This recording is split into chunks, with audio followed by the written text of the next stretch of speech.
Eh bien, bonjour à tous, bonjour, bonsoir, et j'ai pari que le tout dépendra de l'heure à laquelle vous allez suivre le vôtre, Killer Kilesi. Jamais de chèque n'est pour briller, les tueurs des mensonges, le dragon rouge de la presse, Excellence, Messieurs le Président, comme j'ai toujours l'habitude de le dire. C'est un grand plaisir en tout cas de vous retrouver encore aujourd'hui, et vous tous assis sur vos fauteuils et devant vos postes téléviseurs en train de suivre cette émission. Comme vous le savez tous, entre moi et vous, il y a toujours eu cette interaction entre moi et vous, il y a toujours eu cette vérité entre moi et vous, il y a toujours eu cette franchise en fait, et puis cet amour qui prône et qui vit entre moi et vous. C'est les vôtres qui laissent, comme je l'ai dit. Je suis encore là une fois pour qu'on essaye de parler par rapport à ce qui se passe dans notre culture, plus précisément dans la musique et puis la culture en général. On aura vraiment le temps d'en parler, et cela sera à travers cette émission qui vous est présentée par celui qu'on appelle Killer si jamais d'échec, comme je l'ai dit, le dragon rouge de la presse. Merci de partout où vous nous suivez, vous qui aimez Killer, c'est vous qui aimez cette chaîne, et vous qui aimez ce que nous faisons. Continuez toujours à nous soutenir, continuez toujours à apporter plutôt votre soutien, et puis ça dit votre attention. Et question de vouloir prier ensemble avec vous. Comme je l'ai toujours dit, qu'à chaque fois il y a des tentations, nous devons fournir des efforts de beaucoup et d'accentuer encore avec la prière. C'est de même. Je ne parle du côté de la culture, mais quand nous partons du côté spirituel, surtout bien que ceux qui la tentation il faut tout baquer ça prière, tout baquer ça les sous, tout baquer ça dose à ensemble. Alors tout le monde qui va tentation aussi la thèse continue toujours courir, bon les gars, il y a des artistes et musiciens qui disent des choses qui n'existaient pas. Il y a des soi-disant journalistes que moi j'appelle de bourriques, c'est-à-dire des journalistes qui ont détruit ce qui est notre culture. Et ils ont continué à détruire la culture na méchanceté na bango au banango balingi te ke mboka na msoki na musika bazo bosana que un pays qui est sans culture est un pays mort pour mboka ezaka pena na culture na yango, parce que nulle part au monde n'a pas besoin de la République du Congo comme étant un pays de diamants. Généralement balobelaka ba artiste ba regorgera en tout cas mboka na biso, mais nous devons fournir un effort to osenga pena quand même biso to libanda tozo bunda po ndé na baki ngo moi c'est pour apprendre na yekola ce qui na yekoli na baksa ba o na nango en fait tout kita po to ko exercer yango na ba mboka na biso respective ndenge to lobaka yango. Mais je souhaiterais ne ma maison kendele que l'état na biso amikalo kota les choses du bon côté. Moi c'est une demande, ba diplôme il faut comme ma expérer. Parce que c'est inconcevable de voir un pays où on dit qu'on a des intellectuels. Tu es non côté journalisme. Des journalistes, mais oh, toi, en 2022, mais il y a un esprit en 1980. Une personne qui a un retard de 42 ans. Une personne qui a un retard de 22 ans. Une personne qui a un retard de 12 ans. C'est très dangereux aussi longtemps. Mesure que évolué, ma besoin évoluer, bah ndeko bazo n'a quoi apprendre été, bazo n'a pas à la stationnaire, bah continuer à vivre quand on a maigre moyen aussi longtemps tout le baka. Surtout à Libanda, j'ai rencontré pas mal de journalistes à niveau France, Belgique, Nabamboga, Moussousso. Oh, moi, je suis que c'est un journaliste. Mais tu t'étonnes quand c'est un journaliste. Et tu comprends vite que c'est un boulot noble. Et puis, ah, Bandego, bah, prennara tout le jour de leur vie. Mais biso, tout ce qui sera va vinyle. C'est vrai que va vinyle les ongi, mais bah, tout ça, ça n'a même n'engé vente à cigo les autres. Vitesse sa musique à l'élo, toujours qui pas monter. Vitesse ma ramener qui est l'élo, toujours qui pas monter. Biso, tout ce qui a l'antiquité pour te continuer qu'on s'enfoncer dans le pétrin. Merci à tout le monde. Biso, merci. Na maman Fanta Fofana, maman présidente de là où tu es. Merci infiniment à toi. Merci Yannick Kayenga, la vraie monnaie invisible. Donc, c'est-à-dire l'homme à la précision de la montre suisse, la prunelle du chef Yannick Kayenga. Et je pense aussi à celui qu'on appelle Tati Bouchiri, hein, le chasseur des primes. Tati Bouchiri, le chasseur des primes de là où tu te trouves, parce qu'il y a Belgique, Hollande, méga good voté pour Maramé au Kenda bien, et puis la Suisse-Irlande, toujours Janice Tanchungan pour Tubanga Mouture de Suisse-Irlande, le gourou du temple et du temple. Et nous pensons aussi à Landry, hein, un maître mannequin, c'est-à-dire maître mannequin, Landry de Suisse-Irlande, accompagné la moutonne de tout le temps, Bovi Coiffure, donc j'ai dit merci infiniment à Bino. Et je crois que Bandeko Bolembate, parce que il faut quand même te remercier, Bato Baro Tchap, et pas Inanga, Bato Bazo Konye, parce qu'on le sait tous que les débuts ont toujours été très compliqués, raison pour laquelle il y a que Nazo Kena Magambo Boye, poto linga to assoir makambo tu tant to ko assoir pour moi comment commentaire yo ti lelo na poto c'est la téléphone poso comprendre te ya mwana biso to na to bisano o to na nzoto ebima et comme na batu et tant to ko assoir au moment na vision na biso ezalaki autre par rapport à la culture na biso. Merci à Niclette Bossila depuis la France wana Niclette Bossila na Noisy le sec donc Niclette Bossila merci à toi Tania Bongelo ainsi que Timba Bokolo image ya Gitambo Westriga yo na obosa na rayoti. Alors toujours continuer gana émission na biso ndenge na buté ko lobango ne bandelia tu remarquer que culture na biso plus précisément musique ozo zo grande partie eza moko ya banche o eza ko souffrir na ndenge o sakanati période mo isa le roi ezonga. Mais actuellement, la souffrance est encore de retour. Et souffrance, on a commis tellement qu'on s'empirait. Et comme on dirait, et là, au moins, c'est chronique. On dirait c'est héréditaire. Or, c'est héréditaire, c'est un peu chronique. Et c'est le moment où tu as la mouture, tu as pour que tu aies ça, c'est important. Donc, c'est-à-dire accepter de souffrir pour faire ce qui est bien. Notre musique est en manque de mécènes. Tout ça, des mécènes, genre, Amadou Diaby. À hôtel Koubeta, Wenge, le grand Wenge, le clan Wenge, dans le stade de martyr, nous manquons de personnes pareilles en fait. Bateau Bazapena, Wana, au musée, musique. Et puis aussi des personnes en fait qui peuvent amener des idées par rapport à la culture nabiso. Et en dehors, il y a un mécène, notre musique souffre de l'industrie musicale. Industrie musicale, tu vas déplorer depuis la nuit des temps. C'est vrai que nos musiciens, la plupart, pendant au salaire fort, maigre moyen. Mais tu veux comprendre que l'industrie musicale, les appels manquent et puis ça a force au fait de la musique nabiso. Oui, et puis ça a force la bonne marche de la musique nabiso. Parce qu'à travers l'industrie musicale, complexe et bello, tu auras du Congo, à travers l'industrie musicale, beaucoup de choses seront arrangées afin que ma musique nabiso et rock n'est plus loin. Rétrospective. Quand nous avons connu la République du Congo, du Congo, le quartier latin, Papa Wemba, OK Jazz, Empire Bakuba, Empire Bayoki, Empire Bayoki plutôt, Africa Jazz, c'est-à-dire African Fiesta. Perrault d'orchestre, qu'on attend de ça, nous fireurs en Afrique. Aucun pays africain, et puis au le monde, on a Nigeria, Moro Sud-Africain, Moro Sud, Kenya, Moro Boye, Tanzanie, Moro Boye, Aya au fond, et pas ouais, puis, Congolais, c'était difficile. Le comble, c'est que nous avons toujours été des précurseurs, mais quand on continue, on s'est lobby sur le banalité. Chose très grave parce que le pays cache. La musique est belle comme quoi assujettir biso. Ce sont des musiques qui en réalité sont au talent et gros ça la biso l'autorité. Parce que nous sommes dans un pays où nous avons des grands artistiquement parlant et surtout le plan. Et comme je l'avais dit l'autre fois, que musique na biso et bangi sakabatu mingi. Surtout par rapport à ma performance au biso tout ça dans la concert.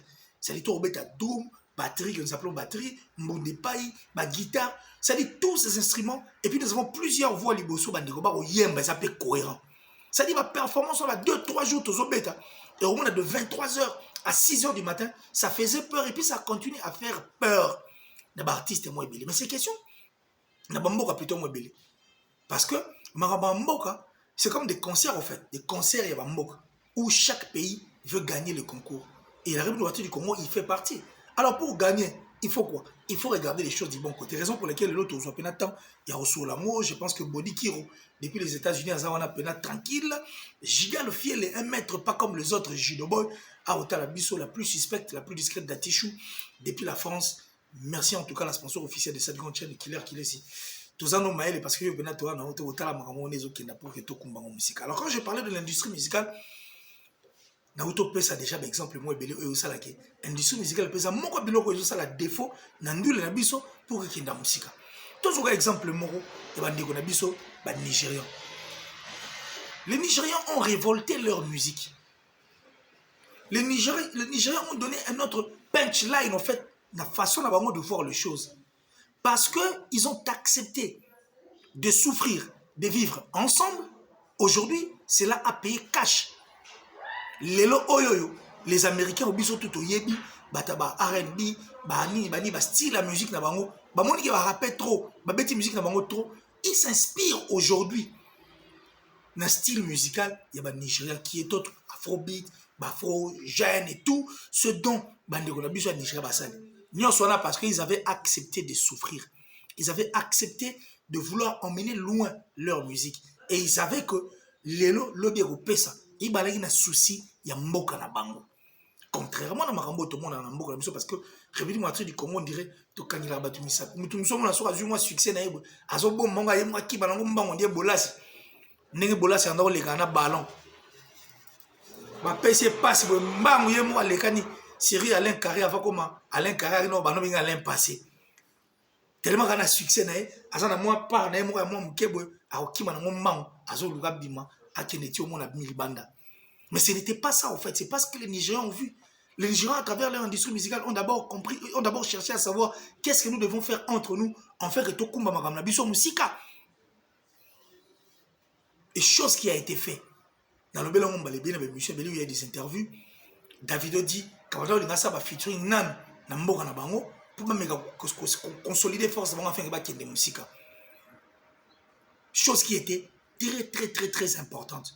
Le Wizkid, le Davido, Don Jay-Z au monde arawana, créer style de la musique et puis ces styles de musique n'a pas couvert l'industrie musicale et quelques bouger ton y a américain et aujourd'hui les Américains reviennent au Nigeria pour venir faire de featuring na bango. Et pour votre information, tant que ça va featuring l'Amérique, il y a aussi de ces jeunes Nigériens, les Américains viennent chercher des featuring on a au bout d'épée. Chose comme extra par nabiso on a par exemple R. Kelly. En réalité R. Kelly reste l'icône. La musique il y a une crédibilité c'est Koufi déjà vu va violer tout. Là n'est pas à la prison. Mais et comme ça biso. On nous emmène des artistes et musiciens sur la logique des choses mais sur théâtre Bill Clinton boy.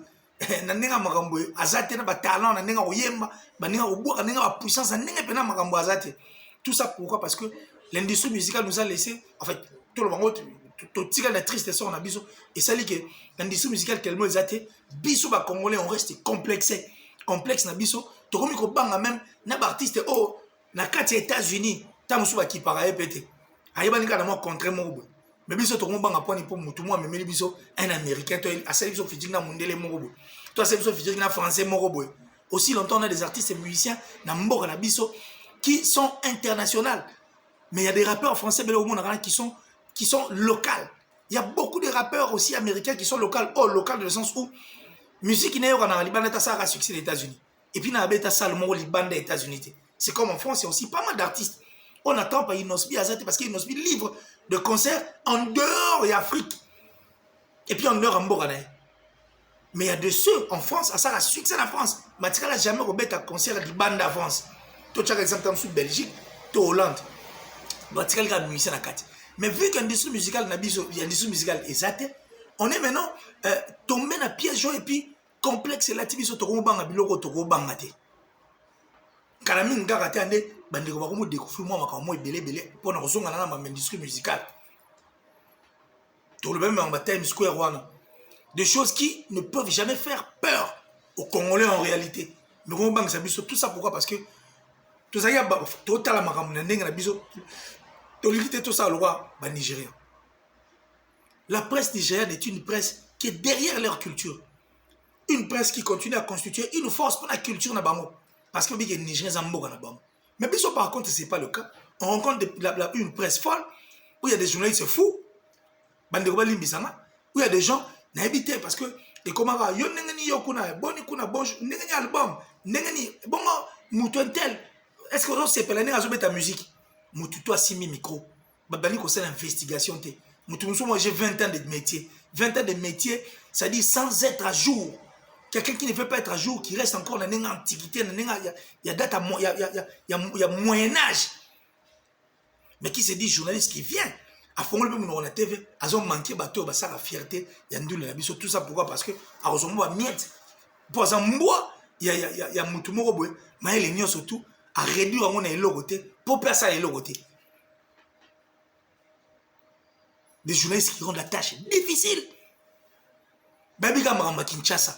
Pour la musique, il y a Kinshasa. Or, artiste, il y a des pour appeler la Kinwana. Sauf qu'il est dans le Congo central, na base Aïr, les jazz qui vous la loi. Baby était. Nous devons constituer d'abord une force au sein de notre pays.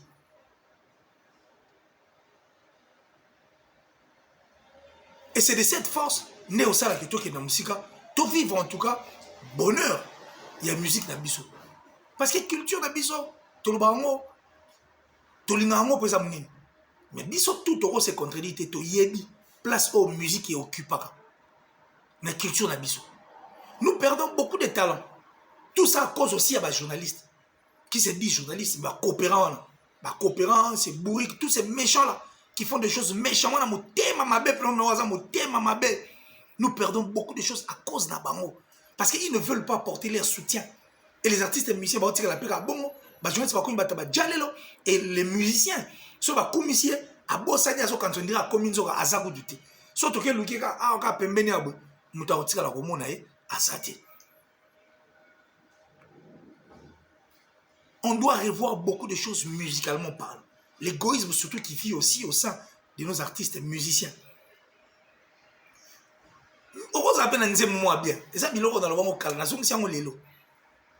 Tu peux avoir une belle chanson. Au comment on peut un texte moi guito.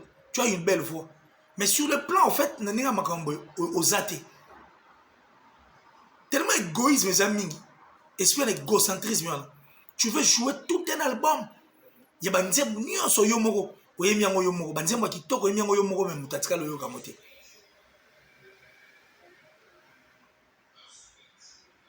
Tout ça, je l'ai dit par rapport à l'égoïsme. Or, na nenga musique na biso, na nenga mambezo qui est ti ba bloka ba industrie bisika parce que ça bloka moko ba biloko na lobi na bango de coq à l'âne bepo tant to zozo to sangisango to linga to ça loko moko enfin qui conquer na biso mo musika pour que tout changer pe image ya ndule na biso. Par exemple, un exemple typique. Miel de son a une chanson. Tellement que nous sommes bien. Tellement que nous sommes bien. Sur Zwinzemboana, par exemple, exemple mot typique. Topé Siango, héritier, Gogan. Topé Siango, par exemple, Inosbi. Tonze mot aussi, Topé Siango, Kofi Olomide. Ou bien Ferrego là, Tofali. Soit Yembi Yango, par exemple, Topé Siango, Yembi Yango. Tu ne sens pas que soit au Tekeli Nyonso, soit au PC Yango Biseke non, na PC Nzemo Mengai dans la pourcentage en autant. Chaque fois qu'on sert dans le bétama, dans un droit, il y a autant. Vous vous arrangez, mais question que Nzemo là parmi ma œuvre, et l'imoité. Parce qu'il y a beaucoup de chansons, je vous dis, et lis-moi, Lélo, mais qui ont été des très belles chansons. Pour comprendre que peut-être il faut être en possession de cet album, ce qui a comprendre que l'album est bêta, le cas inaperçu. Pourquoi? Parce que égocentrisme, il a dit. Au sol, le mot bêta pose à succès. Or, pose à succès, au rose, on la simamutu. Tout comme, et qu'on peut s'amener au moussousou.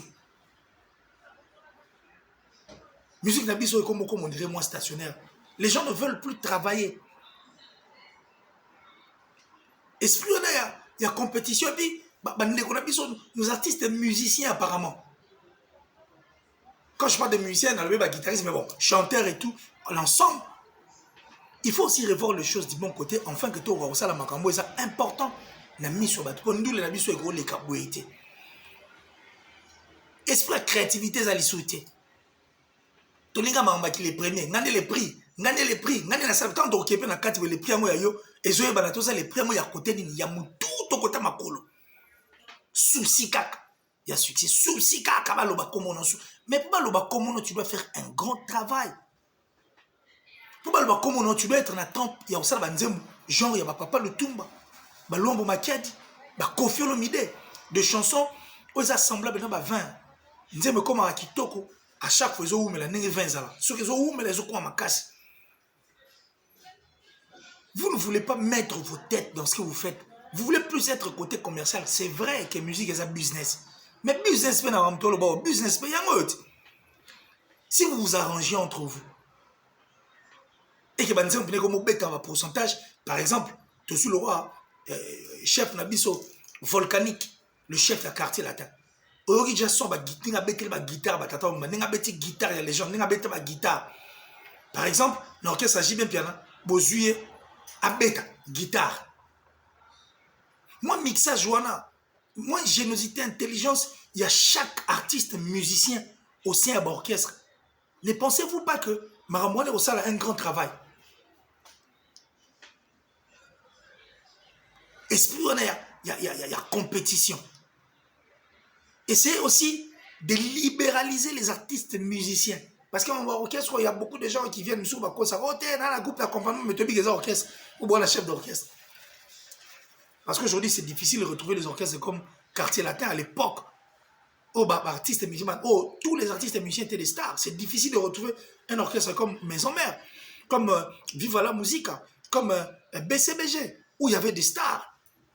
Mais tous ces stars, nous les avons perdus. Pourquoi? Parce que toi, les grands esprits, on est à nous, les orchestres, il y a biso, il y a tout le monde. Or, chaque artiste musicien orchestre, on a soya zalaga libéralisé. Ceux qui t'ont toujours les orchestres, on a des label. Tout le présent orchestre, on a une initiative. Chaque artiste musicien, c'est vrai. N'est-ce pas que elle n'a pas sa biso résultat moi bien. J'irai de Cocalan, toi, sur la biso, toi qui n'as de Cocalan. Exemple, le mot atypique. On dit que bateau belé, il faut comprendre que JDT à la guine a dit l'eau qu'on a nous donné après dans mon maison mère Kabouane. Fabrigas également. Déplique. Beaucoup de gens ont décelé le savoir-faire. Il y a des artistes, on attend Balongwe. Parce qu'ils ont eu le temps de s'exprimer et de sortir tout ce qu'ils avaient en eux.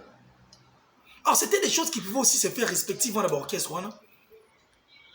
Où vous regardez les choses du bon côté, mais vous décelez le talent de l'autre.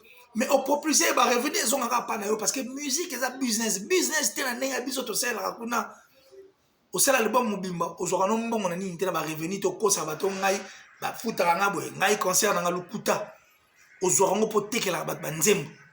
Moussou suppose oranom parce qu'on a un label. Quand tu es dans un label, sur 100%, mon écoute, on passe à 50%. 50%, quoi, on a beaucoup de côté. Nandinga ba label même mutabeta ki guitare, mutabeta ki drum, mutachaki mutu toi participer à sur l'art né. Yango bo remarquer que l'artiste musicien a comment il paye mo la rombette ba guitare n'est pas en linga son bon ebele. Toi ba label ne fonctionne. Mais quand tu décèles les talents d'un artiste musicien orchestre na yo, au fond le mutem, nandinga appelé à business. Parce que business la plupart des musiciens c'est comment à 40 chansons à teki musu 20 000, musu 30 000, musu 40 000, à bendi ba mbongo, allez azuba mabanga boaki mabanga oyo boaka, azule ngo bala. Ya kanti azu mbongo oyo et singa ya zona musique, oh azu mini moi, c'est-à-dire rien du tout pratiquement. Alien à œuvre mais lié libande à œuvre. Mais si on essaie d'asseoir les choses, au fait, toi, soit en opéra 4. Chaque artiste, au déceler talent, au bimissier, production, marambekeine, talent, marambanango. Certes, on peut mettre ma en orchestre, non. Moi, pour libéraliser. C'est-à-dire, orchestre, monsieur, il y a un bâtiment, il y a un gilet taïma, dans l'album, il y a un monsieur, bratoire, il pas bango. Mais orchestre, moi, exemple, le mot typique, hein, on dit, bon, qu'on fait le dit, oh, il y a un Cindy le cœur, 30 000. Oh, il y a un Manajibe, Penajiba, le bon, il y a un 30 ou 40, 50 000. Bon, qu'on fait le autant. L'argent va circuler. Même ceux qui n'en ont pas auront de l'argent parce qu'il y a des gens qui sont bourrés de talent. Mais au bana mbongo tellement beau. Mais ceux qui valorisent comme ça la salana et qui a pas na yo a yembi a bois qui sont au PC mbongo. Mon ego circuler. Et puis la concurrence est aux ala. Beaucoup d'artistes et musiciens ne veulent plus travailler. Les orchestres respectifs on a sur que au monde musiciens bazana 17 personnes na podium. Bazo yemba yo kanti azo yemba azo yemba tazo beta mno comme on dit ba joueur équipe nationale. Taba yemba équipe nationale il y a la congolaise ou RDC. Au moins moi kanga parti moi kanga Congo. Non beni Congo yazi yemba tazo la parti. Muso mno na beta kamno. Azo yemba neta so beta kamno. Ne comment na orchestre. Beaucoup d'orchestres ba noni wana bali ko travailler. Bazo pesa sur le meilleur d'été. Mais c'est à nous de voir les choses du bon côté. Mais les journalistes, ce sont là, calme, et les orchestres qui regardent. Parce que ça peut aussi donner une autre image. Et comme Babiso peut musique en fait. Essayez de libéraliser les artistes et musiciens. Baroya aux oreilles dans l'orchestre. Bon, quand il y a Bendi par l'orchestre peut continuer. Question à toi, ça la force, n'est pas Nigeria, ça là. Les Américains, ça la paix. Bon, ça la business. Tout ça, la raté, mon tchenga la nangai, nana yembi na plan ici. Ba pourcentage est égal. Soit on yemba, pesa un bon, on a tout ça, on yemba. À chaque fois, nous mettons un concert, pourcentage, on fait les garages ngai. Maramba, droit d'auteur, ça dit, ce sont des choses qu'il faut revoir. Enfin, que tu restructurer Maramba et qu'il y ait une musique. Et puis, tu changer l'image. Un peu comme la générique, on dirait que la générique, il y a un auto bêta. Mois passé, il y a encore pas bêta qui moi, il y a pas bêta qui moi. Donc, les gens ne veulent pas évoluer. Émulation de Babao Limosa, la montée. L'avancement, on a Babao Limosa. Balika va tirer la chef, va tirer la roi, va tirer la boy, va tirer la boy. Tout ça pour distraire les gens. Il y a une distraction. Les journalistes doivent d'abord se réveiller. Et puis, dans la sous-émission, on a lancé un mot d'ordre. On a lancé un musicien. Pour un journaliste. Les beatmakers. Tu veux que Basson Bali. Olivier Chimanga a Sarabasson. Michel Bass a Sarabasson. Il y a pas mal de gens. Barigo, il y a beaucoup d'artistes et musiciens qui créent des sons. Pour monotonie, tout le monde a monotonie, et ils allaient un peu plus loin de nous. Mais ces gens-là doivent aussi se réunir autour d'une table. Créer des sons. C'est comme ça dans la musique. Créer des sons. Il y a tout un album. Il y a un texte. Après, si il y a un texte. Et si les questions, il y a une image. De featuring entre nous. C'est très important. Entre nous. Dans le cadre, il y a consolidé. Nous savons pas mal de beatmakers. PDZN, Kips, Jizo, qui est derrière à la base, son est belé. C'est-à-dire qu'ils peuvent faire des sons qui sont révolutionner la musique nabiso, tout rétablir la maramou du bon côté. Parce que la musique, certes, tu retires la statique, c'est pas pour eux, même les Américains. Bâtir les statiques dans la musique, ils se sont référés des Nigériens. Afrobeat. Et aujourd'hui, ça tout le temps featuring avec les Nigériens. Chose qui est maintenant bénéfique pour eux.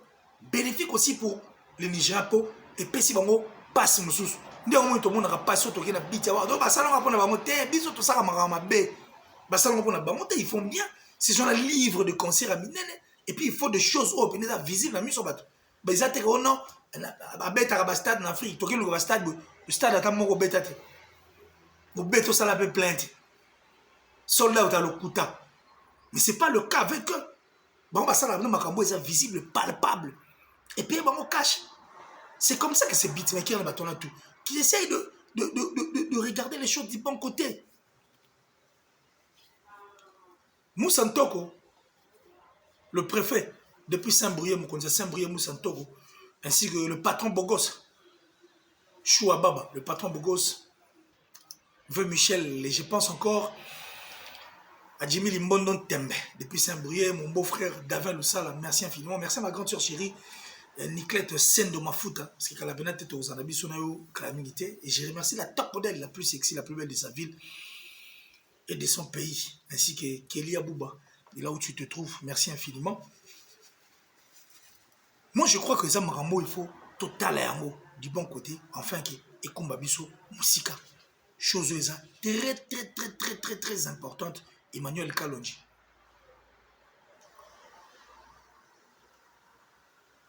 Il y a des choses à faire. Essayez de libéraliser les choses. Que les beatmakers se retrouvent autour d'une table. Tout le monde l'esprit, on ne pas travailler non, la musique est un business.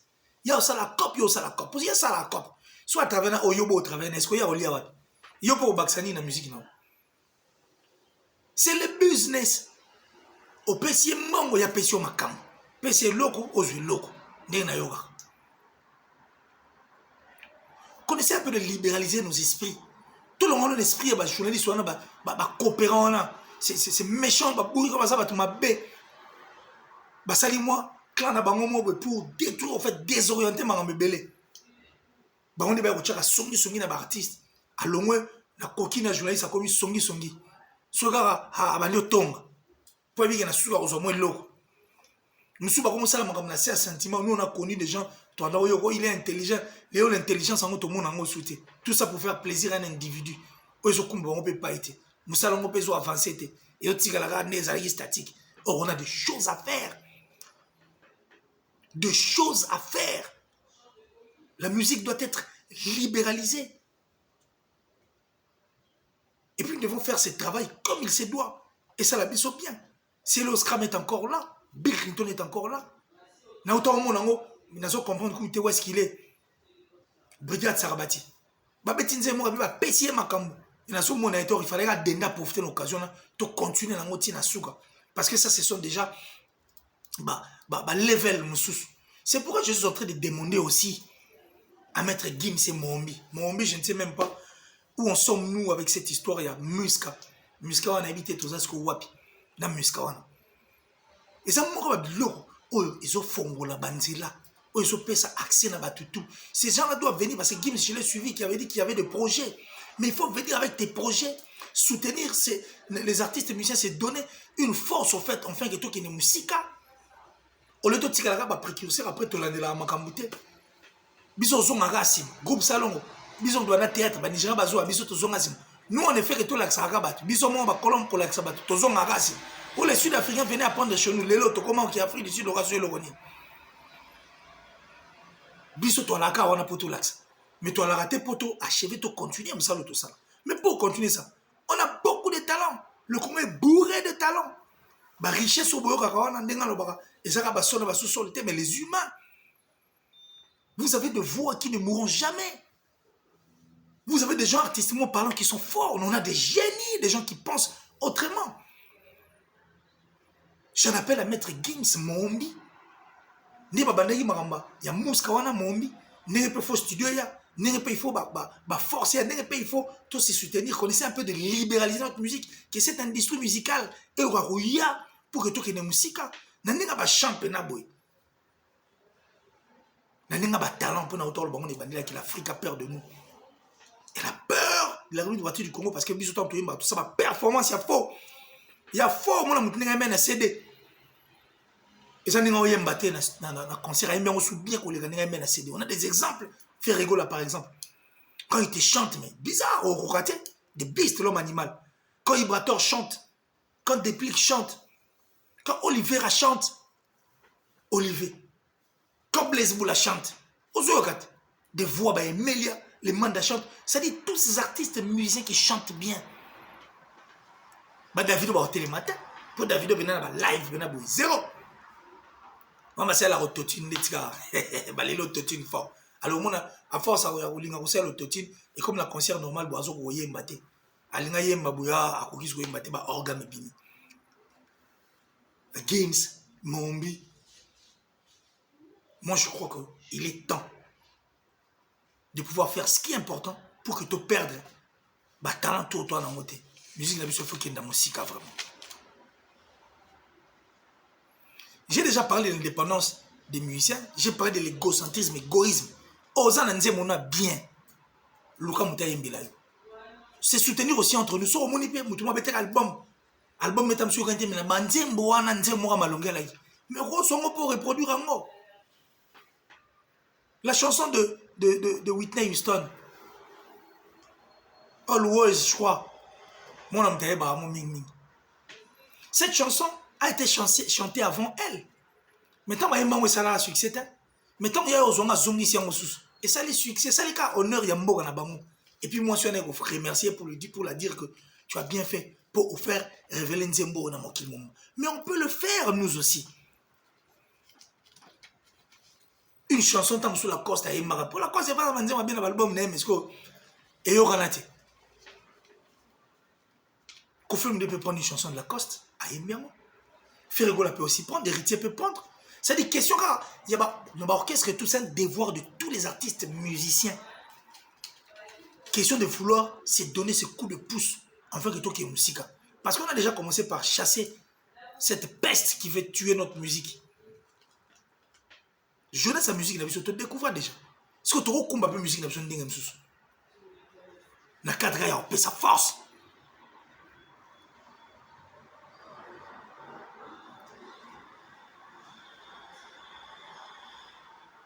Donc, moi, je crois que si on arrête avec l'égoïsme, et on s'en habille bien, Toi, arrêter l'égoïsme. Tout ça, c'est important. Et je crois que ça va nous emmener loin. Bah, beatmaker, je crois que Boyoki, Toyokana, Tomegabotala, to créer son, tout ça, c'est important. C'est le même pour nos artistes et musiciens. Libéraliser. Facilitons-nous la tâche. Vite sa musique est changée. Yango zo mona mona mudwa lobi ngana zabo to bokeli bana bo mona ete azate so botuni obeta ote ba comprendre oyo ngate ba zo so yolo ba oza boy parce que azano la musique mo eza virtuelle. Il donne l'impression d'être aussi longtemps aza yango te. Toi ba jongo ndeza. N'est-ce pas mon papa chéri Jolili Atala, le patron de Translation 7?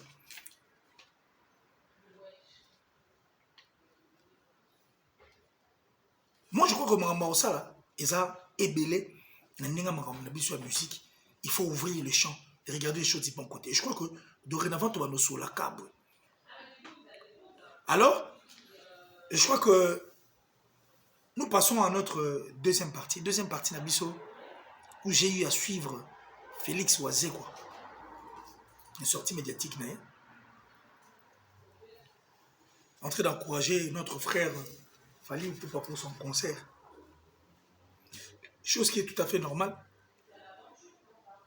Mais moi, je crois que Félix Oisé, quand image appelle ça,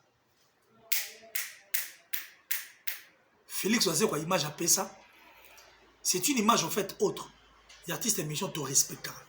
Comment respectera. À quoi tu as la place où tu es bien à clash. Et aussi, au le monde avait une sanité, et aucune de ces danseuses, et ça bina déjà à moitié nu. Ça déjà dans moi image morbe. Mais ça c'est un conseil très gratuit à Félix Oisé. Ibenge coaché to yebi. Na stade mkoto en Kessara 2 buts contre Tunisie. Et puis botu na Ibenge. Maramba monaka na vita malgré ba finale a commis ça bam.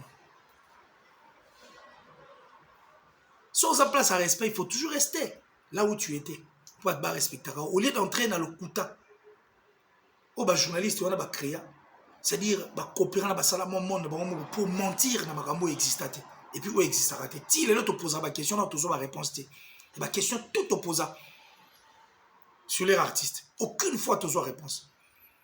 Quand on vient dire qu'il fallait à Beta Stade, il y a mis collègues. Moi ça m'étonne. Et puis comme ça que M. Google Nene a tenté. Il y a un concert au fait où l'artiste est fallu pour Beta. Pour preuve, on dit même, même journaliste, ça ici une grosse erreur. Étonné même dans le plateau, quand tu parles de Koffi Olomide, disons que le tchatcho est le style propre approprié à Koffi Olomide. Au moins une réaction à un journaliste, soi-disant. Et comme aussi même c'est comme ça que ces gens-là sont. Balingate Moutaz a la réputation bien. Si on a la réputation, on va dans la potopoto, on va baby c'est là CV. Yo mo sur côté internet, t'as là au moins le concert à stade des atos et tonne dans la gradin, tina pelouse, tissu indenne. Il y en a pas et puis il y en aura pas. Et puis autour le monde était place parce au filmant. Exact. C'est bien de soutenir ton jeune frère. Mais c'est dangereux de dire des choses qui n'ont jamais existé. Parce que jouer la personnalité là. Parce que bango soit disant benga bango maël aujourd'hui. Besoin on a bateau va comprendre est-ce qu'on va comprendre que bateau bazam bandoki des méchants. Mais surtout on préfère encore qu'on vive à Tanabaniam qui n'a fonctionnement à moutoir normal à finga ba boti à battre et puis à finga battre. Parce que ah on a même il y a des chiens on a tigé l'onzela. Même quand tu viens devant un chien tu n'as pas peur. Pour ça l'autre t'es pas ça bien dressé. Imaginez ça dressé mais ça bien dressé collé quand même dans moto soi-disant ça l'a éduqué. Pourtant, on a une sanité pour non battre. Qu'on insulte ma parent battre, qu'on insulte ma personne par manque d'arguments, pas arguments exactés. Mais on a bien un concert exacté. Moi, je n'ai pas dit qu'on vienne m'insulter, mais qu'on vienne me prouver le contraire. Tant que big disque doit exacté. Tant que big artiste a une empreinte dans la musique, une empreinte peut exacter. Et puis que maintenant, cet album dans Rumba, il faut maintenant s'appuyer. Dans le Kamba Tchatch, on n'a pas oublié ta musique, le roi Tchatch, parce que Tchatch, c'est un style approprié à Koffi Olomide. Et puis nous tous, nous le savions, parce qu'il y a une très grande différence dans Tchatch. Une très très grande différence. Tchatch, on a Rumba. Oh, oui, mon quoi dans le bras. Et ça va fausse note. Il y a Rumba, Nebimisa. tchatcho. Parce qu'il y a tchatcho, au moins, on va toucher, et puis une autre façon de voir les choses, en fait. Et c'est ça qui circule dans leur artiste. Ça, c'est du Koffi Olomide. Et puis du Koffi Olomide, et puis on tape dans la musique, na biso. Bandi qu'on a mis sur belé, jeune, bandi qu'on a mis sur belé, bah rendu le bas, quand ça paye qui tchatcho na kati. Félix Oise quoi, c'est la maïeli. Koboma image na yo te kulutu. Biso tolinga oka bon. Imaginez quand on a un tétagramme. Et puis à travers toutes tes chansons, bah, bonjour monsieur, na yoka makambe belé. Ça dit moi je veux qu'on tika la kana kapwana. Et puis on ne jamais qu'on se mêler le patte comme une girafe. Parce que vous au moins, vous avez des empreintes dans la musique na biso, artistiquement parlant, parce que tu es Joss Tiena. Tu es Jessak Chipoy. Tu es Louange, Papi, Trésor, je crois. Papi, Louange ou Trésor. Tu es mon soso. Tu es ma chérie B, Guilin. Tu es artiste belé oyo pesa nandula. Et puis tu as des chansons au etikala et de vocaux etikala. Mais dans l'orchestre, on a appelé au monde. Sur le gars artiste émission au yebate. Vocal, bah vocaux exact. Nous avons beaucoup de zéro de figurants. C'est vrai, comme au début, j'avais dit que ça sera moins difficile, en fait. Et comme moins difficile, mais ça parce que sur qui est dans le quartier latin, tu vas retrouver des artistes. Sur qui est dans la maison, mais on va pas faire d'hiver balé. Ok, dans BCBG, bah tu n'as pas allé. Sur pour y et pas faire rigoler, tu vas retrouver. Félix Oise, quoi. Moukou à Bongo, garder image. Battre la bande. Kolanda Batouanate. Sont des coopérants. Ils ont dit que on est bomber la gaz, ma ouette. Ne ba comme si Robin on dit qu'il faut échouer. Parce que c'est un faut échouer. Ne ba bomi ba carrière ya ba te belé bazalaka bongo. So yena plateau na mama no tout ba question que na profit ya mutu na bango. So le bibi artiste musu ba okata ngo et puis mission na remarquer so ba bien mutu ya mutu ba kata yango. Ba okata ba sakana ba kataka. Ba ko bébé sur l'image c'est fait ko beba. C'est ça en fait leur but.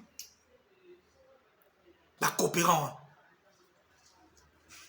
Aujourd'hui, ils sont perdus dans la nature, qui ne savent plus quoi faire.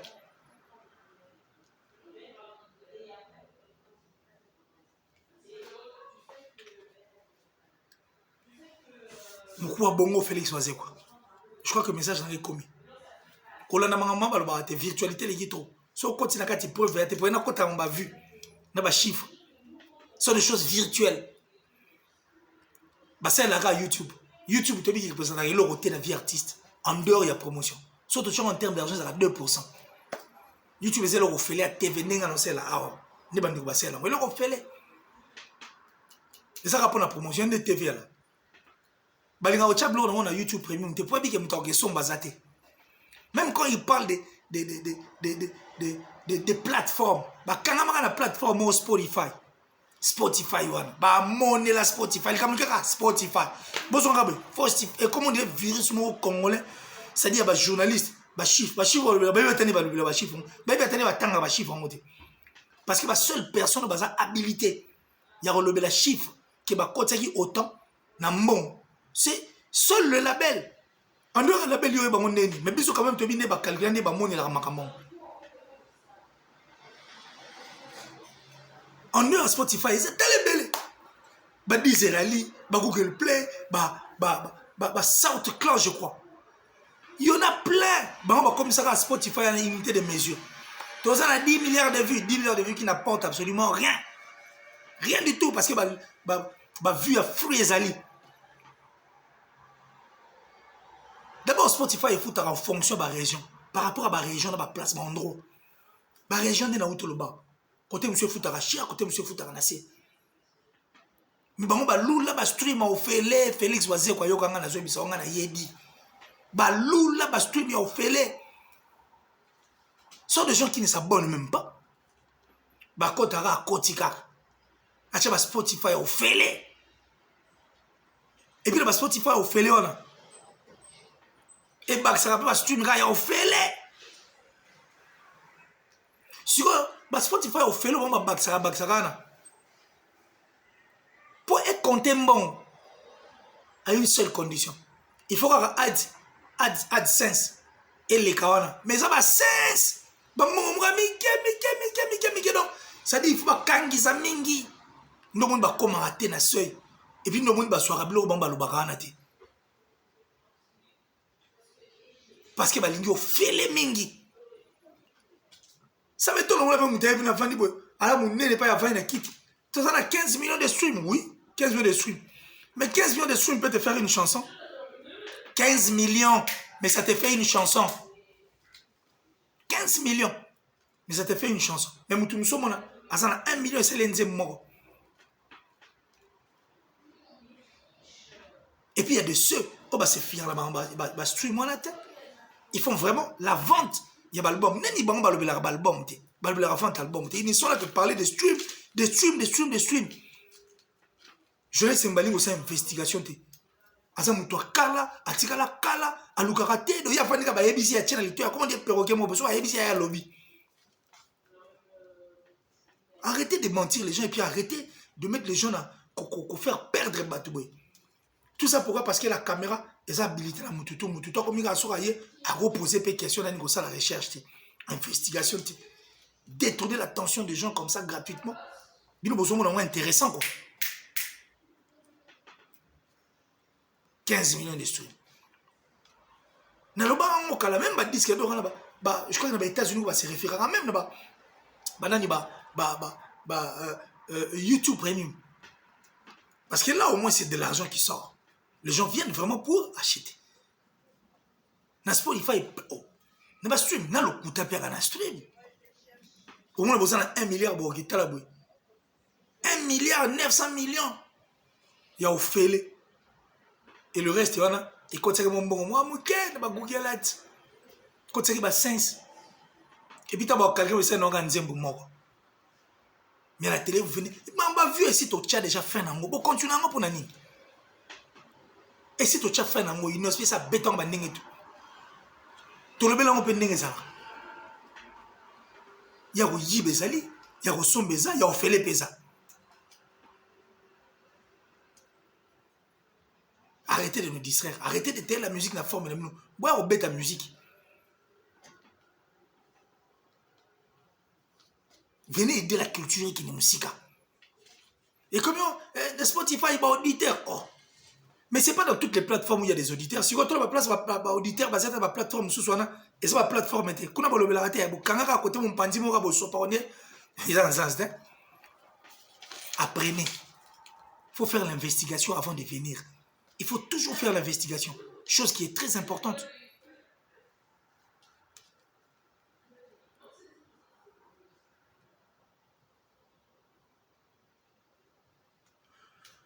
Moi, je crois que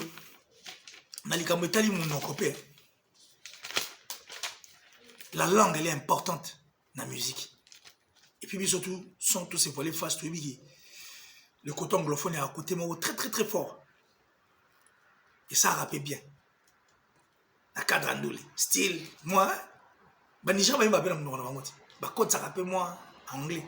Il faut me le penser là. Ça, c'est encore un autre sujet. Que je veux revenir en tout cas pour qu'on puisse en parler. À tête reposée. Moi et vous. Moi et vous. Ou vous et moi. Tout cela, on peut aller en quitte. Il nous dit, comment perdre moi côté anglophone. Aux ongles, on des aïe makasi. Dans mon concert à States. Carré. Album autant on a regretté. Il y a une chanson entière en swahili. Et puis une chanson entière en anglais. On a un monde là. Tout c'est lourd. Bravo. Et puis, tu as le Makamba. Il y a Times Square. On a un complexe ni là taba congolais. Makambo est normal. Au coup Niger comment boudé américain. Américain maintenant ça suite ça ben maintenant Niger on va ça la featuring à bonne à Kété. Mais pas la biso. Ba tchemou na Times Square so za na mbongo na ba chayo. Même ba chaînes étrangères au monde na eux. Quand tu connais pas ton label peut amener l'argent. Ba pe simbongo. Si article est au sujet, aux artistes, ils ont besoin de te laver. Si tu as ton argent, tu donnes ton argent au lobela. Sans un moment, au sein de featuring, complexe, mon et côté les bisous. Et ça, les bisous, toujours canisa. Donc, tellement qu'ils vont caler les bisous, toujours comprendre la réalité. Moi, je vais décourager les artistes et musiciens. Il y a des chaînes de télévision, il y a des bateaux, il y a des ne partez plus. Ne partez plus. Ces gens-là qui ne sont là, qui taillent la musique, na position Moutoumoro pour détruire les autres. Aussi longtemps, sur Tolongoli Moutoumoro, oh, tout les artistes. Ils sont forts artistiquement. Bah, on va virtualité. Vous exigez qualité. Ah, bah, vous prenez quantité, qualité, bah, prenez en moté. Concert à Tebetami na salle moro bosu andeni. Mais quand le concert est en qualité, et au tika la banal ya batu. Faire beta au acoustique na ndaku na mais tika na banal ya batu.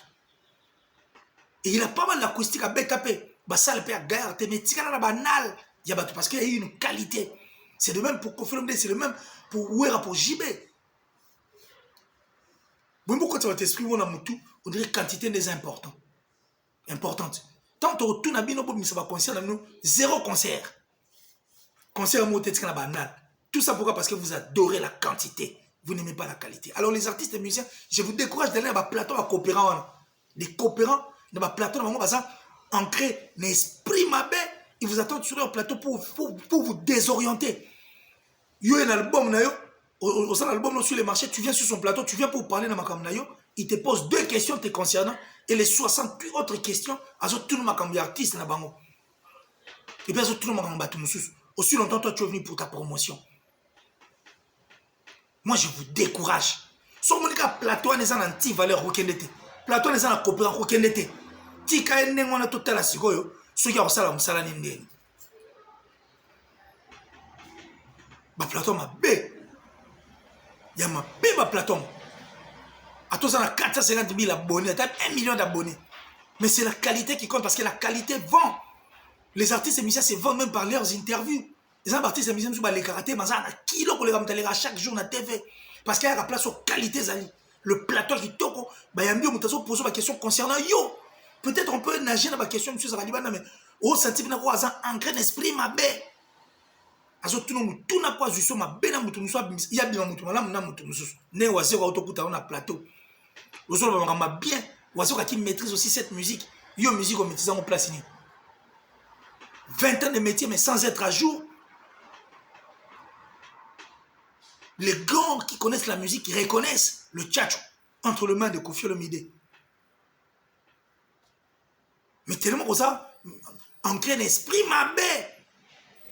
Au moins, Missa Wazero ma bête, pourtant Wazero que c'est réconcilié avec la musique de Koffi Olomide. Wazero regarde sous plateau en athée. Biso tu es bien muta droiture. Tu es bien muta il y a le saintes écritures. Tu es bien muta perspicace. Tu es bien muta pena boy. Comme même sa réputation na yote image noté pour na makambo ezanga mutu na makolo. Ils sont plus virtuels. Mais na nga palper bazate. Kala ko ninga tika ki dit na plateau comme oh. C'est de la méchanceté. Moi je décourage tous les artistes et musiciens. Place quantité ga ezali qualité te ko kendete. Place on va tout na ka batu mangamba batu ko kendete. Peu comme allo, ne album non, ne ni oso mona pecho na zo e manenge ni c'est tout ce que vous savez faire. Tout ce ngano be mission penane to ba bina ngeno to le bla makambo culture sikobu. To le bla culture na biso to ba bina, tu as bina na makanisi et puis toi na ba question on ira faire des investigations sur les artistes et musiciens que nous recevons sur nos plateaux. Que de venir raconter des histoires oiseuses comme ça. La méchanceté tout dans la moi. Où ils ont boutir peine l'oroté. Parce que depuis ton annonce, on peut ça rappelle l'oroté. Ils ont combattu, ils ont pas été. Au contraire, toujours chuté de plus en plus. Je décourage tous les artistes et musiciens. Sur mon plateau, on est dans la quantité, qualité, t'es coquin de thé. Bon, quand c'était le tout vend un artiste. La qualité. Qualité à plateau, qualité à la question, qualité à journaliste, qualité à investigation. Qualité marambo ba pour interview peut-être un artiste ba ko bayo pour interview nenge Robin va bailler parce qu'il est maintenant sur les il faut que jouer parce que quand il se retrouve sur un plateau il met un sentiment pour dire des sottises et il revient encore demain pour demander pardon to boy. Ce sont ces plateaux là qui font déplacer le langage aux gens.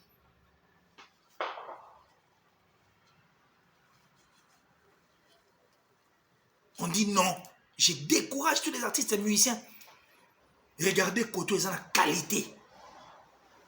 Mieux vaut les gars 2 fois dans mois. Mais l'équipe place sur qualité alliée na audience à malonga, ba question malonga. Mais place pas boba, résultat des gens qui viennent dire des choses qu'ils ne maîtrisent pas, qui viennent parler des chiffres. Na betel soit chiffres, mais il y a des chiffres étaient. Il y a des fonctionnements on est à la raté. Des gens qui maîtrisent, mais c'est que dans 5 ans, on va balancer l'autotune. Autotune, c'est parce qu'on peut autotune les appropriés pour des faux chanteurs. Ça on peut corriger la corde vocale, la corde vocale, la voix à battre. Erreur, ça va nul. Même tu as un plateau, un examen, tu as un dimanche. Je vous décourage. Il faut aller là où il y a la qualité et non la quantité. Merci à vous, je crois que ça c'est la première partie. Merci à maman Lanita, la gabonaise. Merci à maman Julie Koueti. Merci à l'ingénieur Ekias. Anderson Ekias, l'ingénieur. Merci à El Chantou. Encore une fois, merci à Dan, mon neveu chéri. Et puis BBC, je pense encore en toi. Tout va dire à moi, je vous aime. J'ai vraiment besoin de vous. Appelez-moi maintenant une box Tosola. Mon numéro est affiché là, au bas de vos postes téléviseurs. Et je crois qu'on a beaucoup de choses à se dire. Je vais revenir encore demain où on va vraiment parler. Normalement, Belepo, Kandero Matangai, la force qu'on fait le midi, la force fait rigoler. Mais regardez, la quantité on a mis autour de ça, la fait rigoler. Ne passez plus dans le plateau na bango. Bokendete, botira, on va bunda na makam na bango.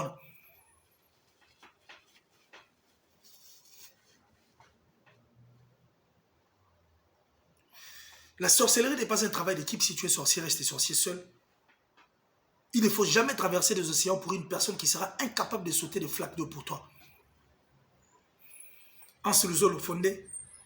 J'ai dit merci encore une fois là à Christian Descornes, Papa Bio, Papa S, Christian Descornes, merci infiniment à toi.